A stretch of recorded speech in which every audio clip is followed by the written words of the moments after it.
இன்றைய நற்செய்தி லூக்கா எழுதிய தூய நற்செய்தியிலிருந்து வாசகம். ஆண்டவரே, மாட்சி உமக்கே. அதிகாரம் 2, இறை வார்த்தைகள் 1 முதல் 14 முடிய.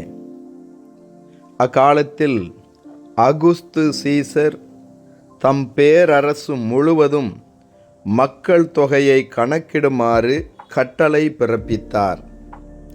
அதன்படி சிறிய நாட்டில் குரேனியு என்பவர் ஆளுநராய் இருந்தபோது முதன்முறையாக மக்கள் தொகை கணக்கிடப்பட்டது. தம் பெயரை பதிவு செய்ய அனைவரும் அவரவர் ஊருக்கு சென்றனர். தாவீதின் வழிமரபினரான யோசேப்பும் தமக்கு மன ஒப்பந்தமான மரியாவோடு பெயரை பதிவு செய்ய கலிலேயாவில் உள்ள நாசரேத்து ஊரிலிருந்து யூதேயாவில் உள்ள பெத்லகேம் என்ற தாவீதின் ஊருக்கு சென்றார். மரியா கருவுற்றிருந்தார். அவர்கள் அங்கு இருந்த பொழுது மரியாவுக்கு பேறுகாலம் வந்தது. மரியா தம் தலைமகனை பெற்றெடுத்தார். விடுதியில் அவர்களுக்கு இடம் கிடைக்கவில்லை. எனவே பிள்ளையை துணிகளில் பொதிந்து தீவனத் தொட்டியில் கிடத்தினார். அப்பொழுது அப்பகுதியில் உள்ள வயல்வெளியில் இடையர்கள் தங்கி இரவெல்லாம் தங்கள் கிடையை காவல் காத்து கொண்டிருந்தார்கள். திடீரென்று ஆண்டவருடைய தூதர் அவர்கள் முன் வந்து நின்றபோது ஆண்டவரின் மாட்சி அவர்களை சுற்றி ஒளிர்ந்தது. மிகுந்த அச்சம் அவர்களை ஆட்கொண்டது. வான தூதர் அவர்களிடம், அஞ்சாதீர்கள், இதோ எல்லா மக்களுக்கும் பெரும் மகிழ்ச்சியூட்டும் நற்செய்தியை உங்களுக்கு அறிவிக்கிறேன். இன்று ஆண்டவராகிய மெசியா என்னும் மீட்பர் உங்களுக்காக தாவீதின் ஊரில் பிறந்திருக்கிறார். குழந்தையை துணிகளில் சுற்றி தீவனத் தொட்டியில் கிடத்தியிருப்பதை காண்பீர்கள். இதுவே உங்களுக்கு அடையாளம் என்றார். உடனே விண்ணக தூதர் பேரணி அந்த தூதருடன் சேர்ந்து, உன்னதத்தில் கடவுளுக்கு மாட்சி உரித்தாகுக, உலகில் அவருக்கு உகந்தோருக்கு அமைதி உண்டாகுக என்று கடவுளை புகழ்ந்தது. ஆண்டவரின் அருள்வாக்கு. கிறிஸ்துவே உமக்கு புகழ். என் ஆண்டவர் இயேசுவில் அன்பார்ந்த இறைமகன் கேத்தலிக் டிவி நேயர்களே, உங்கள் அனைவருக்கும் கிறிஸ்து பிறப்பு பெருவிழா நல்வாழ்த்துக்களை மகிழ்ச்சியோடு தெரிவித்துக் கொள்கின்றேன். உங்கள் அனைவருக்காகவும் இந்த இரவு திருப்பலியிலே நான் சிறப்பாக ஜெபம் செய்கிறேன். இன்று ஆண்டவராகிய மெசியா என்னும் மீட்பர் உங்களுக்காக தாவீதின் ஊரிலே பிறந்திருக்கிறார். ஆம், அன்பு சகோதர சகோதரிகளே, உங்களுக்காக கடவுள் மனிதராக பிறந்திருக்கின்றார். தொடக்கத்தில் வார்த்தையாக இருந்த இறைவன் மனு உருவெடுத்திருக்கிறார், மனிதராக பிறந்திருக்கிறார். அகுஸ்து சீசருடைய காலத்திலே கணக்கெடுப்பிற்காக அவர் அழைப்பு விடுத்த பொழுது சூசையப்பரும்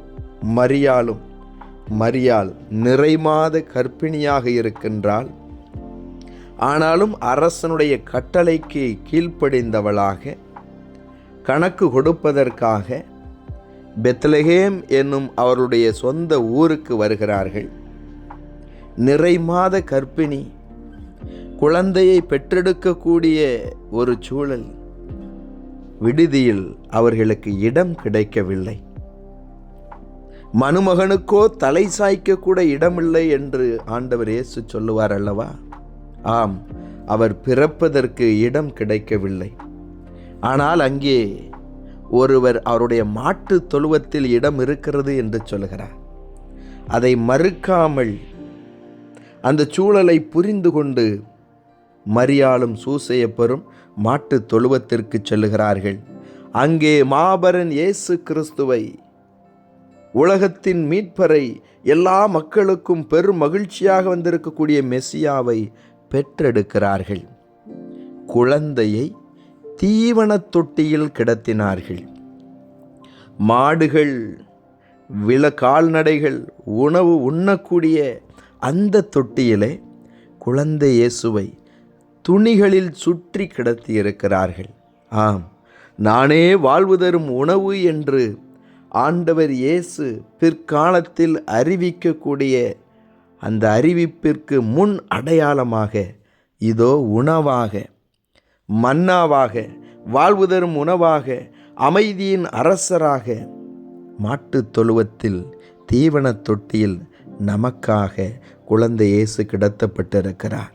இதோ இன்று ஆண்டவராகிய மெசியா என்னும் மீட்பர் உங்களுக்காக தாவீதின் ஊரில் பிறந்திருக்கிறார் என்று இடையர்களுக்கு, தங்களுடைய கிடையை காவல் காத்து கொண்டிருந்த அந்த இடையர்களுக்கு வயல்வெளியிலே நற்செய்தியை, மகிழ்ச்சியின் செய்தியை அறிவித்த வான தூதர்கள் இன்று நம் ஒவ்வொருவருக்கும் அந்த செய்தியை கொடுக்கின்றார்கள்.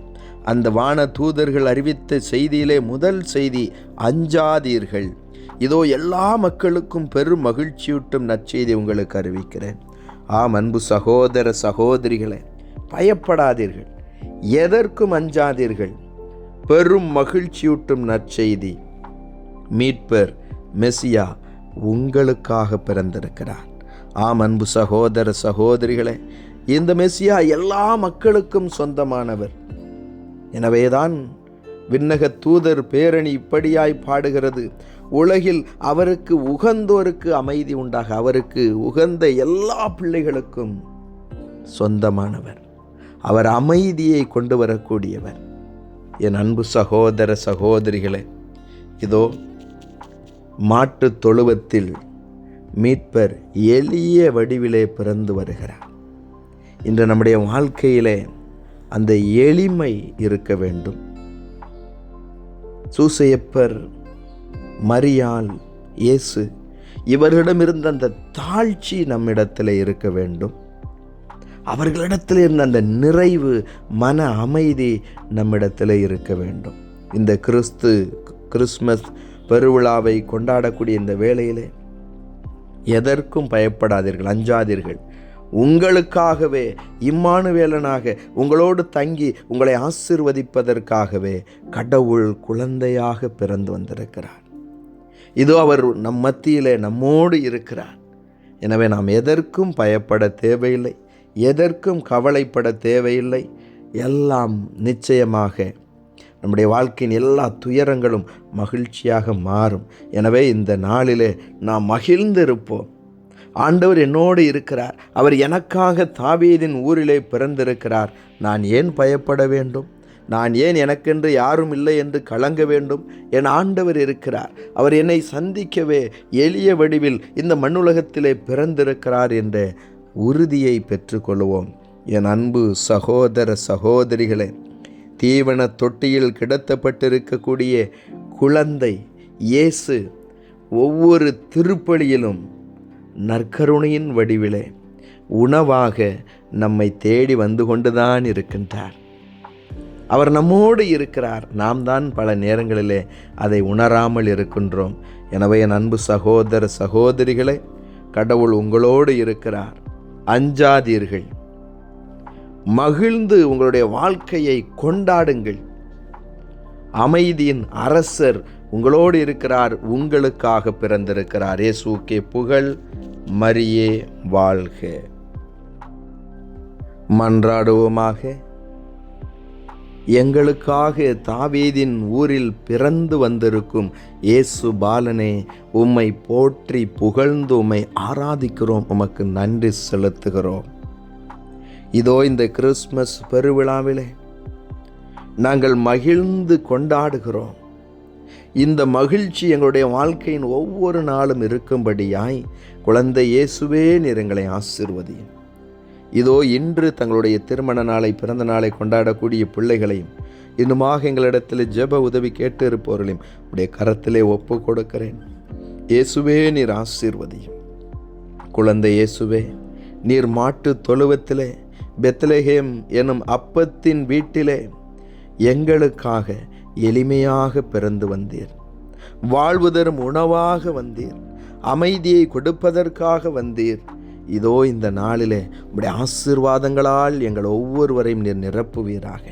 இதோ ஒவ்வொரு குடும்பத்திலும் உம்முடைய அன்பும் அமைதியும் மகிழ்ச்சியும் நிலைத்திருப்பதாக. அஞ்சாதீர்கள் என்று இடையர்களுக்கு அறிவித்த வான தூதர்களே, இதோ நாங்களும் எதற்கும் பயப்படாமல் ஆண்டவருடைய உடனிருப்பை உணர்ந்து செயல்பட ஆசீர்வதியும். இதோ இந்த நாளிலே திருமணத்திற்காக, குழந்தை செல்வத்திற்காக, வேலை வாய்ப்பிற்காக, தேர்வில் வெற்றிற்காக, நல்ல படிப்பிற்காக, வழக்கிலிருந்து விடுதலை பெறுவதற்காக, கடன் பிரச்சனையிலிருந்து, குடிபோதை அடிமைத்தனங்களிலிருந்து விடுதலை பெறுவதற்காக என்று ஜெபித்து கொண்டிருக்கக்கூடிய ஒவ்வொருவரையும் ஆண்டவரே உம்முடைய அருளால் நிரப்புவீராக. இதோ இந்த நாள், இந்த அமைதி, இந்த மகிழ்ச்சி எல்லா மக்களுக்கும் நிரம்ப கிடைப்பதாக. இயேசுவே ஆண்டவரே, இதோ இந்த இரவு ஆசீர்வதிக்கப்பட்ட இரவாய் இருப்பது போல எங்களுக்கு ஒவ்வொரு நாளும் ஆசீர்வாதம் நிரம்பிய நாளாக இருக்கும்படியாய் ஆசீர்வதியும். இதோ எங்களோடு வாரும், எங்களோடு தங்கும், எங்கள் மத்தியில் பிரசன்னமாக இருந்தருளும். இதோ இந்த நாளிலே நாங்கள் ஒருவர் மற்றவரை மன்னித்து, ஒருவர் மற்றவரை அன்பு செய்யவும், ஒருவர் மற்றவருக்கு இயேசுவே உம்முடைய பிறப்பின் மகிழ்ச்சியை பகிர்ந்து கொள்ளவும், வாழ்த்துக்கள் சொல்லவும் நல்ல மனதை தருவீராக. எங்களோடு இருந்து எங்கள் ஒவ்வொருவரையும் வழிநடத்த வேண்டும் என்று உம்மை மன்றாடுகிறோம். ஆமேன். இறைவனுடைய எல்லா புனிதர்களே எங்களுக்காக வேண்டிக் கொள்ளுங்கள். அனைத்து காவல் தூதர்களே எங்களுக்காக வேண்டிக் கொள்ளுங்கள். எல்லாம் வல்ல இறைவன், தந்தை, மகன், தூய ஆவியானவர் உங்கள் ஒவ்வொருவரையும் ஆசீர்வதிப்பாராக. ஆமேன்.